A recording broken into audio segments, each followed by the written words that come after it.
이번 주 개봉 영화 알아보는 순서입니다. 영화평론가 강유정 씨 모셨습니다. 어서 오십시오. 안녕하세요. 반갑습니다. 이번 주 개봉 영화 좀 살펴보기 전에 박스오피스 순위부터 좀 알아볼까요? 오랜만에 이제 우리 국내 영화가 1위에 올랐다가 캡틴 아메리카 윈터 솔저 미국 영화가 좀 순위 다툼이 좀 치열한 것 같아요. 맞습니다. 예. 바로 어제까지만 해도 이제 우리 영화 방황하는 칼날이 1위였는데요. 예. 오늘 아침이 되면서 이 순위가 바뀌었으니까 좀 치열하다 볼 수 있겠고요. 예. 가장 중요한 원인은 이 캡틴 아메리카 같은 경우 개봉관 680개입니다.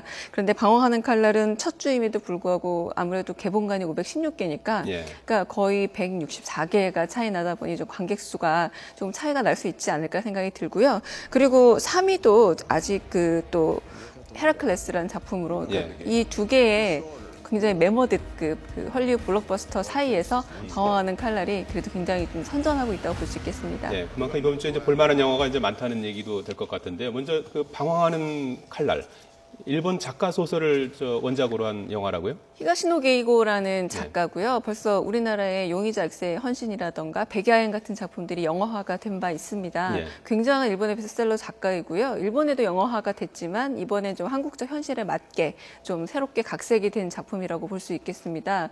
그러니까 내용은 이런 거예요. 좀 참 말하기도 가슴 아픈 내용이지만 중학생 딸이 학교에 다녀오다가 동년배 미성년 아이들에게 납치를 당해서 그래서 아이들이 구한 마약을 먹고 그러니까 억지로 먹은 거죠. 그리고 예. 성폭행 당하고 살해당하는 사건이 일어나는 겁니다. 아버지가 직접 복수에 나서는 이야기이기 때문에 상당히 무겁지만 좀 진지한 주제를 다루고 있는 그런 작품입니다. 예. 여기에 이제 정재영 씨가 이제 주연으로 나오지 않습니까? 이끼에서 저도 상당히 감동적으로 이제 봤었는데 이 배우의 어떤 그 연기력이 어떻게 좀 표출이 되고 있습니까? 그 정재영 씨가 바로 아버지인데요. 네. 그러니까 딸을 죽인 그 아이들을 살려줄 수 없다라는 이제 복수심이지만 또 너무 잔혹하게 이야기가 흘러만 간다면 설득력을 잃을 텐데 이 정재영 씨가 아이를 잃은 그 슬픔과 그리고 복수의 당위성을 잘 보여주고 있고요. 예. 또 한편으로 이성민 씨라고 TV에서 주로 좀 감초 역할을 많이 했던 배우인데 이번에는 진지하게 이해는 되지만 법을 어겼잖아요. 어쨌든 또 아이들을 그렇게 사적인 복수를 해서는 안 되잖아요. 예. 그래서 그 복수를 하는 이 정재영 씨를 따라다니고 한편으로는 그를 이해도 하지만 말려야 하는 형사 역할을 맡고 있는데 이 두 사람의 연기를 보는 것만으로도 영화는 일단 값어치를 하는 작품이라 할 수 있겠습니다. 예. 한국 영화 한 편이 또 개봉했는데요. 장혁 씨 주연의 가시라는 영화라고 하는데 어떤 영화입니까? 이 영화는 어떤 여고생이 바로 학교의 체육 선생님을 너무 좋아하는 겁니다. 체육 선생님은 신혼이고요. 예. 그런데 이 여고생이 점점 수위를 높여서 조금 지나치게 선생님의 직착을 하면서 조금 문제가 발생하는 데 일종의 스릴러로 영화가 흘러가게 되고요. 아마 과거에 뭐 여학생에 대한 사랑을 내버려 뒀다가 좀 곤란을 겪게 되는 어떤 영화들 많이 보셨을 텐데 예. 그런 작품들과 좀 비슷한 작품이고요. 여기서 조보아라는 그 여성 캐릭터가 처음 등장하게 되는데 이 신인의 연기도 좀 볼만합니다. 예.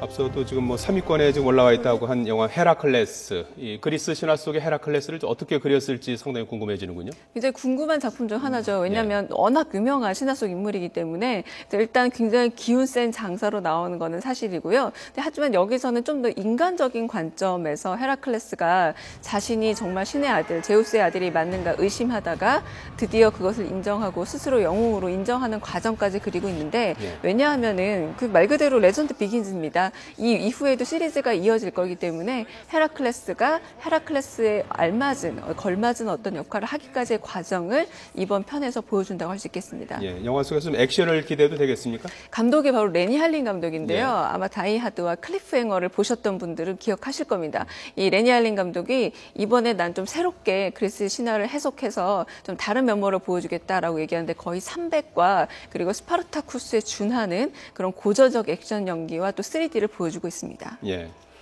선 오브 가시라는 영화도 좀 개봉을 했는데 미국에서 인기를 끌었던 기독교 드라마 더 바이블을 영화로 만든 작품이라면서요? 맞습니다. 그 신의 아들이란 뜻이잖아요. 예. 말 그대로 신약 성서를 거의 그대로 옮겼다고 보시면 되겠습니다. 성서에 좀 충실한 영화입니까? 맞습니다. 2시간 20분 정도 거의 탄생부터 그리고 부활까지 과정을 전부 다 그리고 있기 때문에 만약에 기독교 그리고 성서에 대해서 굉장히 관심이 많거나 한편으로 기독교인들이 보신다면은 굉장히 숨가쁘지만 잘 잘 따라가실 수 있는 작품이 아닐까 싶고요. 예. 이게 노아와는 정반대 전략을 썼다고 할 수 있겠습니다. 노아는 뭐 저기 종교인들 사이에서 논란이 상당히 많았던 것 같아요. 네, 감독의 주관적 해석이 강했다면 예. 이번에는 말 그대로 성경의 말씀을 그대로 옮기고 재현한다라고 할 수 있겠는데요. 예. 또 굉장히 또 아주 멋있게 그 생긴 배우가 또 예수 그리스도 역할을 맡았기 때문에 또 굉장히 화제가 되기도 했고 아무래도 지금 경제적으로 힘든 와중에 미국에서 이 성경에 대한 다시 읽기를